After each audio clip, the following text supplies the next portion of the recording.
Welcome to Crossing Cultures, the podcast. Don't forget to like, subscribe, and share.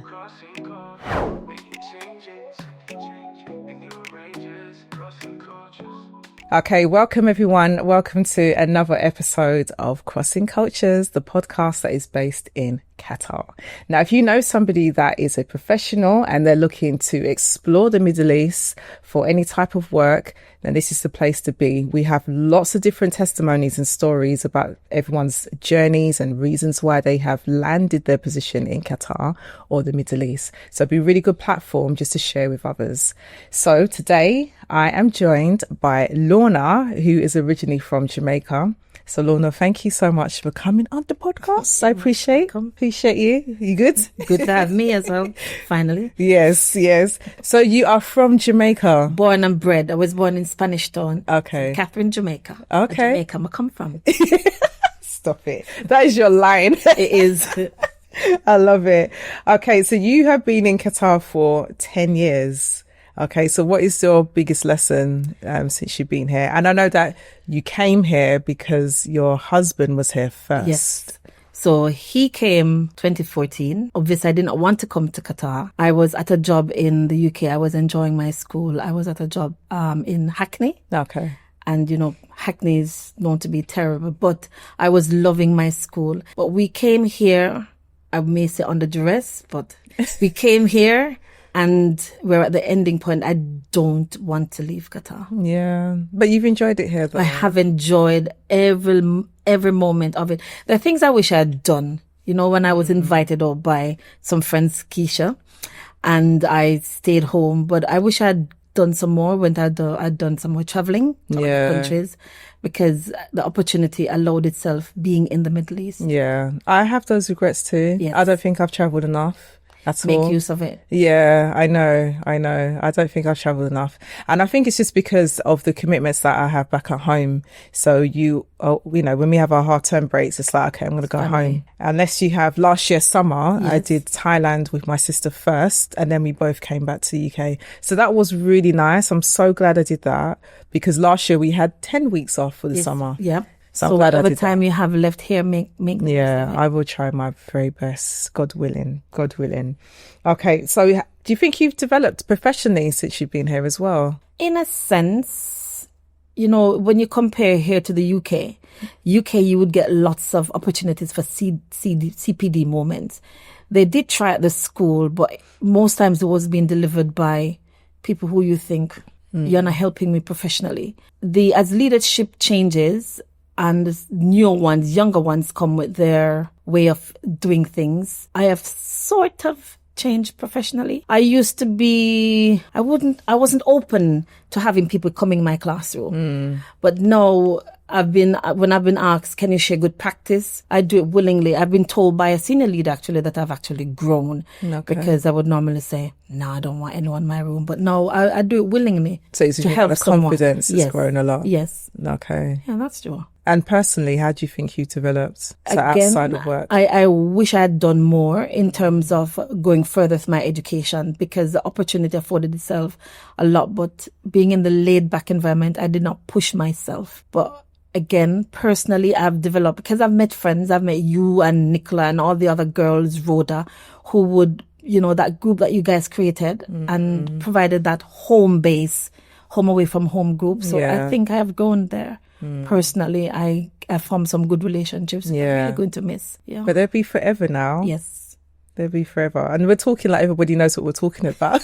I know. So you're leaving Qatar. Yes. My sister, one of them started the filing, I think 17 years ago. And 17 years ago. I think during COVID, we would have been finished with the process, but COVID pushed it back 2 years. So in August of last summer, we got the letter saying that we had to do our interview at the embassy. And so that once you do your interview, you know, the medical is going to come and that's it. So the process was completed in December last year. So that's where we're heading for. You've been doing this for so long. It took a long time. Wow. It took a long time. So why America? My sisters, I have 6 sisters. My mother's in America. I have one brother now in America. The other is in Australia. So most of my family is in America. Had I been in Jamaica, I would have been with them. So the time is now to just go. The good thing is that I have my British citizenship. So if America doesn't work out, Yeah, you I always can go back. to the UK. So you got good options, really, really good options. And it makes sense because you've got so many family members in America. That's It one of the makes sense. things I'm looking forward to, because I've been away from, we grew up very close in Jamaica. One was washing, the other 5 would be around, and we'd just be chatting. So we are a very close-knit group of girls. The brothers were young anyways. So we're a very close-knit group of girls, and I've been away from them over 20 years. So I'm looking forward to strengthening that relationship. Yeah. And as you know, Daniel is an only child. Yeah. Cousins will be there. I want him to have that relationship. He can lean on someone else. No family, get closer to family and something his bond. And those are one of the sacrifices, isn't it? When you're an expat, you're away from family. And it's those relationships, even though they're always going to be there, you do miss a lot. You do miss. And I think back to Royden when he lost his mom and then he lost his stepdad. He was away from everyone, but at least when he got back to Jamaica. So family is important. You need to lean on others. You know, your real family, you need to lean on them. You may have your friends, because I have my family friends here, but it's not the same as a sister. Yeah, definitely. Or a brother. It's not the same. People that you've grown with. Yes. Different bonds. I agree with you. And I think what's different with having you on as a guest as well is that you're the only mother that I've had so far. And, in terms of you having a child that's gone through the education system here. So how old was your son? How old was Daniel when you came here? He came here, I think, like 6. He was in year 2. Wow. 6. And he's gone all the way through. All the way through. Wow. All the way through. And I remember when we came, of course, because I missed the UK.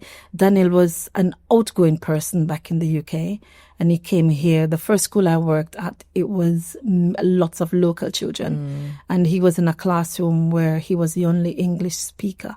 So I think he struggled. He hasn't said anything, but I think he struggled. And then when we moved to Mesaid, there were, a variety of cultures. Yeah. He could relate to some, because at the time the school had lots of African children. So he could relate.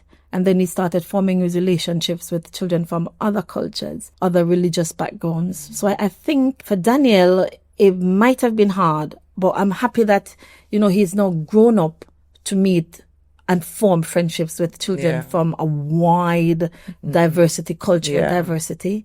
I remember once he was talking about a friend who was not from his religion, and he just stopped talking to the guy, and I was asking what's going on.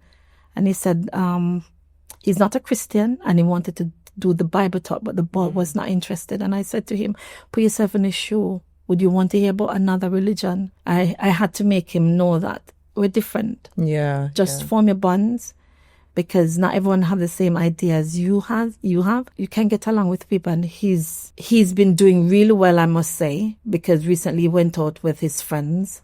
I know he's going to be missing Qatar, but fortunately for him, one of the good friends is leaving as well. So I don't think he'll be the only one left behind. Being in Qatar, for him, he has seen the world in a different way. And one of the things, even though I'm excited for him, because going to America, there should be lots of opportunities, more opportunities than what he would have here. But he's a bit reserved, because he said, he'd have preferred to stay here, because the world is unsafe as it is when you compare it to Qatar. Yeah. So I'm hoping for him, the opportunities will come and he will make the most of it. How have you found the challenge of raising a young black man, young black boy in Qatar with different cultures, and he's the only Jamaican student in the school? Yep. But I must say, he will tell you straight up, he's not Jamaican. He likes to say he's British, but I say you're Jamaican anyways. But I think, not because he's my son, I think my son is quite intelligent. Yeah. And he's very sensitive, but he knows how to get along with others. And I think, even though I might have found it challenging, because I was like, oh my days, he would sing in when we left the UK, that's the last play we did. Daniel was Joseph, and Daniel would sing. Fortunately, at the time when we came, things were happening in the school, like MIS Got Talent, and he entered. He was I don't think it was forced, but he saw the opportunity to enter and he danced. He won with his partner. So there were good things for him then. You know, growing up into secondary, I think he got a bit reserved. I don't know what happened there, but he's met some good teachers. You included Keisha, and I must say right now, thank you very much for working with my son. He's a fantastic student. Thank you very much for all you've done for him. Oh, bless you. But I think he, being the only Jamaican child, I think Daniel has coped well. I think as a mother, I think he has coped well. Yeah. And I hope he'll agree with me that he has coped well and he's ready to go face the real world. You know, in America, a black teenage boy. As I said, family is there. So he's very close to my brother, one of my brothers. And I'm sure my brother will guide him in the right way. And cousins as well, they will guide him. So some of my fears, I can hold it back. Yeah. I think the good thing is, though, is that Daniel is well-travelled. I think that has prepared him for the as we say, the real world outside of this bubble. Obviously, you're going to have conversations with him about safety when he gets to America and stuff like that. So girls. Yeah. Oh, my days. Yes. Because that's very different here because culturally no one dates. Yep. You know, because of the fact that we're in a Muslim country. So that also kind of stifles their growth in terms of how they, you know, navigate through that side of life. So it's going to be very different for him going to a country where there was like no rules. Well, there are rules. Legally, there are rules there. But in terms of him being able to form those connections, it's going to be a lot more open. Because I did say, you know, I would have to have that chat with you about girls when we get there. But he's like, Ma, because I can be very explicit when I speak. Yeah. He's like, Ma, oh, come on. But, and the same thing as you said about him being well-traveled, his cousin who was here recently said to him, you know, you'll have lots of stories to tell when you meet your college mates because you were born in the UK, but you grew up in Qatar. Yeah. So your life experiences will be totally different. Yeah, definitely. And interesting. Yeah. I think most of our kids are quite lucky to have that, you know, because they all go off to other parts of the world, Canada, Russia, all over they go. And it's amazing how resilient our students are. Very resilient. You know, because most of them have been born and raised in Qatar and they handle it so well, that transition going to university. So, clearly there's something we're doing right. Good. Yeah. Yes, and we're keeping them safe as well. And allowing them to just be themselves and be children. Yes, that's one of the good things. Because I was joking with him recently. He went outside for us to collect something from Snunu. And I was like, you didn't even tell me where you're going.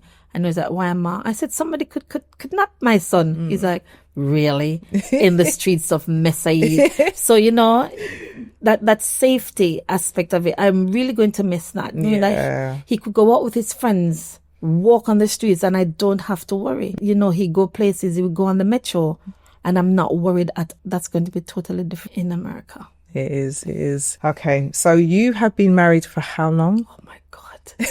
We celebrate our 29th anniversary on the 29th of June, 1996. I think that's 29 years. That's crazy. Yeah. Do you feel that being here as a married couple has strengthened your relationship because of the fact there's less distractions?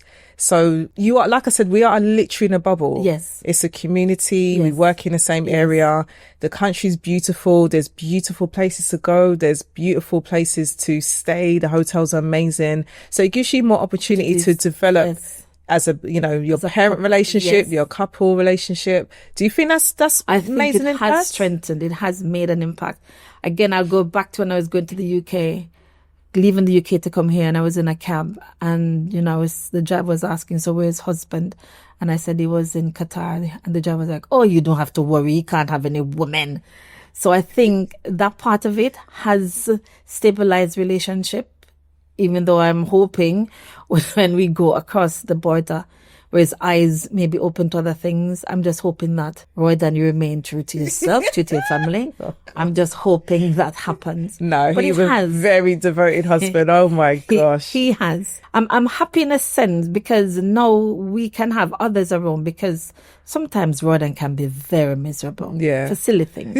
So I'm sure having others around, maybe it will lighten up. Yeah, and he'll have his brother there, his twin brother, which is amazing. And I'm sure he's looking forward to being with the brother. Yeah, definitely. So you both actually, when you go back to America, it's almost like you're going to get your lives back again. Reconnected. Socially, Yes. you'll be with your sisters a little bit more. He'll be with his brother and other friends. So can be go really more. healthy balance. Yeah, you've had your time to just yourselves now. Now you have to share yourselves with your family again. So and I think it's nice. Dress how like the Westerners. Yeah. You know? Haram. Oh my goodness. So tell me something about Qatar that you know, something that you're really going to miss. I think about the family that I have here. And I remember lots of times I would not go out. And again, I regret not doing that. So first and foremost, I'm going to miss you guys. All of you guys in those 2 groups that I'm in. I'm really going to miss that. The shopping, just going around, the safety of Qatar, the diversity in the classroom. I'm really going to miss the peace and the quietness. Going to Sea Line on an unexpected off day, just driving on Sea Line Beach, just watching the sunset. I'm really going to miss work because I love going to work. I'm really going to miss so many things in Qatar. Shopping, going on an airplane, going on Qatar Airways, relaxing, It's good. There will be a lot. I definitely won't miss the heat, or maybe I may miss the heat. Qatar has played 10 years of my life. Lots of memories that will be missed. We will miss you. Aww. Seriously, I don't think for our group, it's not going to be the same at the temples because you guys bring something really special to the group. So, we really are going to miss you guys. We really are. So, but our friendships are there now. Yep. As I say, as soon as we get the house, the doors are open. Yes. You have my number. Yes. Others have the number. So I may not chat all the time, but message me. I will not call rather, but message me. I will respond. I will still be Lorna. There's no change. I've not spoken with friends that I've known from high school, and when I speak to them, they say, "Oh, you sound the same." I'm still Lorna. There's no change. Yeah. Amen. Okay, so if we focus on what life is going to look like for you in America, what are you most nervous about? My son. Okay. In all honesty, I'm nervous about him, starting off uni. But I'm just hoping that I have that support that I know I will get with the family. For me, I have a job at teaching first graders. I'm not nervous about going into the classroom with the first graders, but I'm looking forward to bringing me, and I'm hoping that I stay true. Because your personality is really what is the ethos and the culture that you create in the classroom. And that doesn't happen straight away though. No. And that's about building those relationships with your students, the family members, but that's what makes you who you are. And because it's a charter school, and I know I'll have children from maybe Dominican Republic, children with no English. So I know I can start off on the right foot with them. Normally, when I'm meeting a new set of children, I do not smile with them until you set that tone. Until January, so let them know that I'm actually funny. You got a date. Yes, I do not smile with children because they have to know that you're coming to my classroom, it's work time.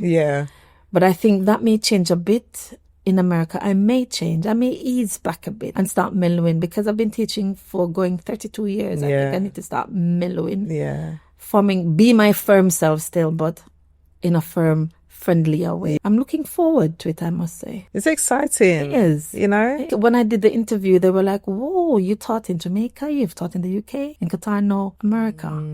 So I'm bringing me, it's Jamaican, into it. Because you were quite lucky, weren't you? Because you traveled back in April. Yes. And I know it's something that you guys were kind of like not too sure about, because every so often you got to go back to keep the visa. Yes. And we did not get the green card yet, even though the green card was issued, but we did not have it in our hand.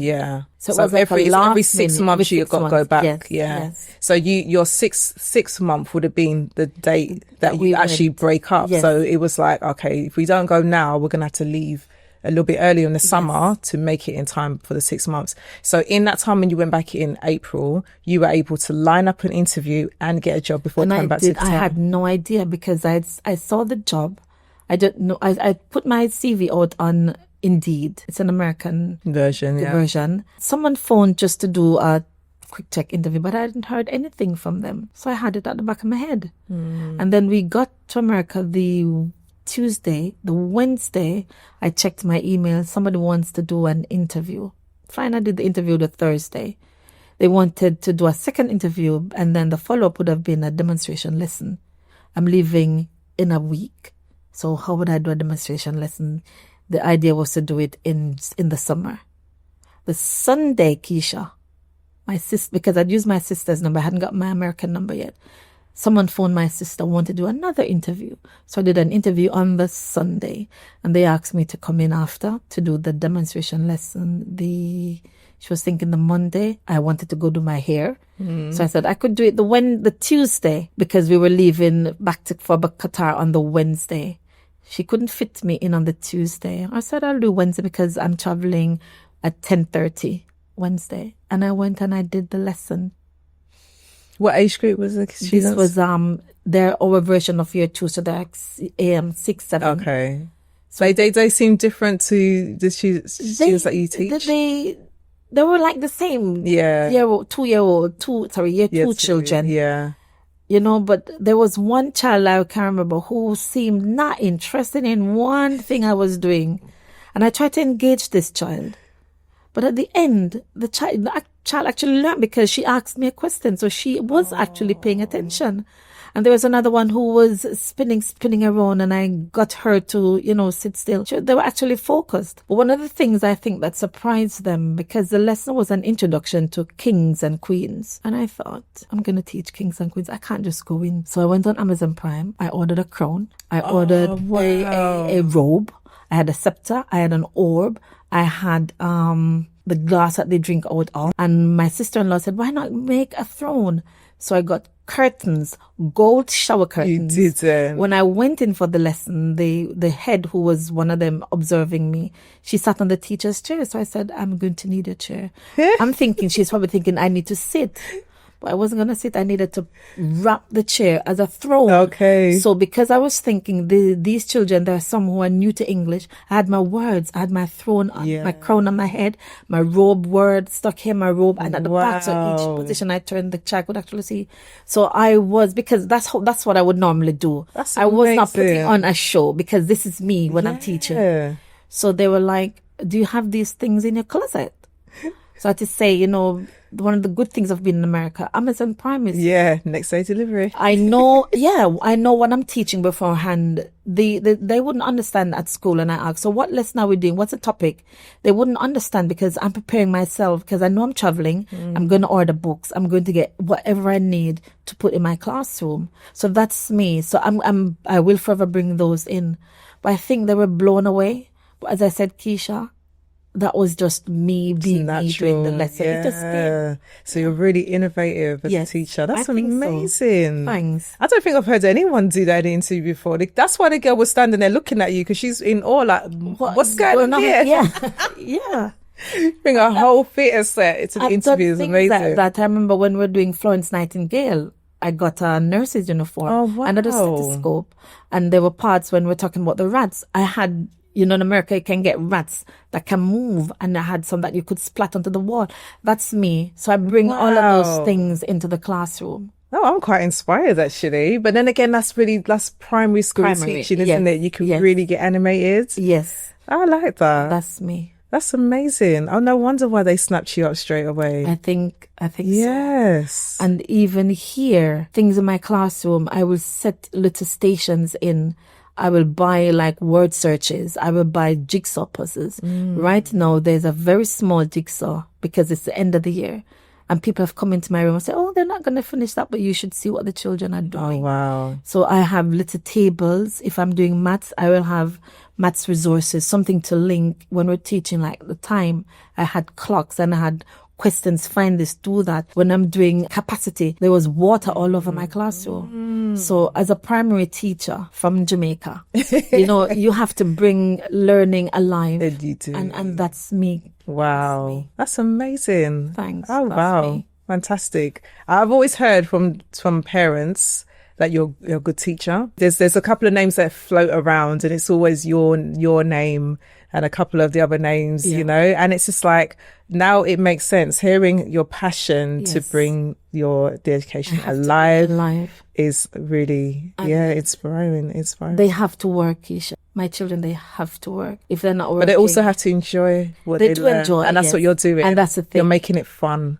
And every class I teach, they have to learn a Jamaican song. No. So the children who are now in year 10 and some in year 11, they know Mota Masaliza Kiba Yamod. So if someone is chatting in the class, let's say you're chatting, I would just say, "You mota fly, you must lie, members madawanyu, Keisha," and the rest of the class, "Kiba your mouth," and they take it for fun, you know. And they know when I get upset. Once I start off, myself tapping eyes on my head, they know she's not happy, and they come right back. Yeah, what I want. I love that. Yes. I love that. I have to because I learned their culture. Yeah, I try to learn their culture.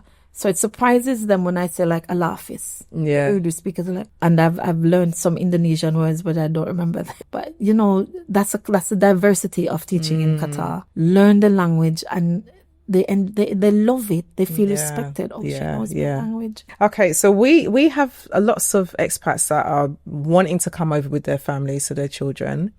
And you mentioned before that when you first came over, Daniel was in an Arabic school, more than a local school, and the struggles with the lack of diversity for him. So would you recommend if a family is looking for work over here, that they should try an international school? International schools are good. For me, one of the things, because I had a year 6 class at the time, and the teacher before would do things like have popcorn in the classroom.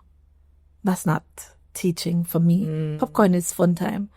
The year 6 class at the time, they were no discipline at all.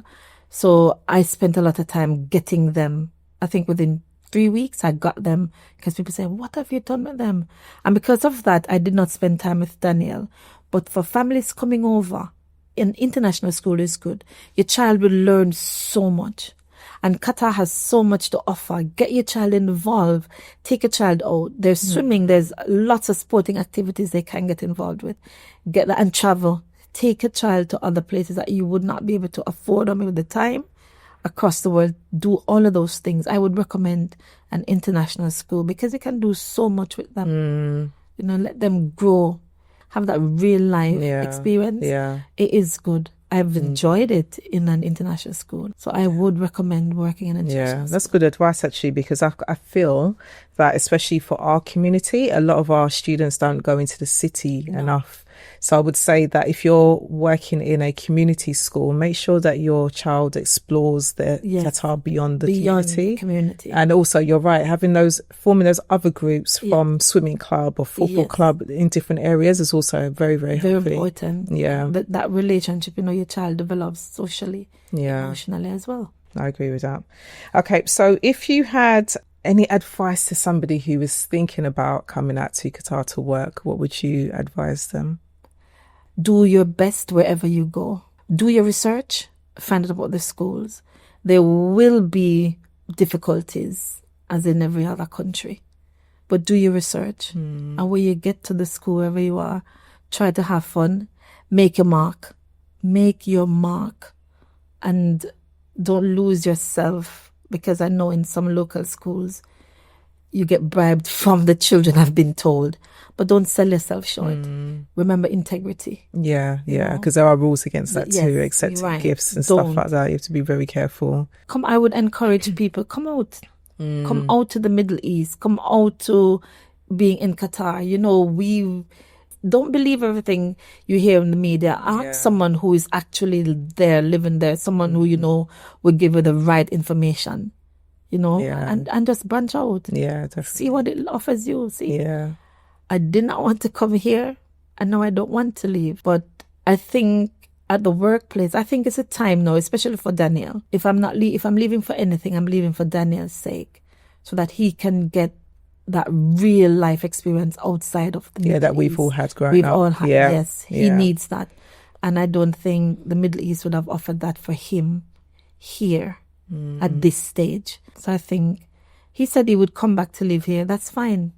But at least he will see the world, another side of the world, outside of the bubble. Qatar has created us a bubble.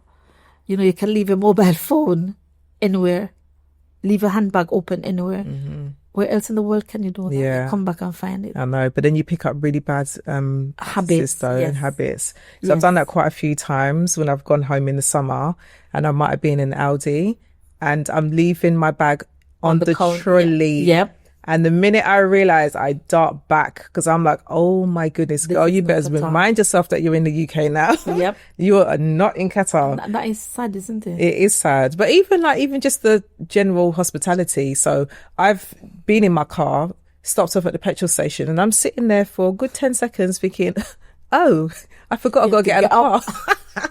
Ain't no one filling up your gas. You got to get out of the car. Yes. So little things like that. And also kind of like, when you're doing your food shopping, like you got to pack your bags. Yes. So remembering that I've got to pack my bags. So these little small things that we're so used to. And that the politeness here, I think they're more caring here. Hi, ma'am. Thank you, ma'am. You okay, ma'am? Yeah. The politeness and the services, the money and the penny can bath. I'm going to miss all of those. I know. I tried to live like that when I went home in the summer. No, it's and my bank was like, no, this ain't going to happen. No. It's not going to happen for you this summer. Even the Uber, I'm like, I'm going to get Uber everywhere because I'm not going to hire a car. No. I don't know. I was booking an Uber. I'm like, why is it £25 to go 10 minutes up the road? I'm like, no, we're jumping on the bus. Which I don't mind anymore.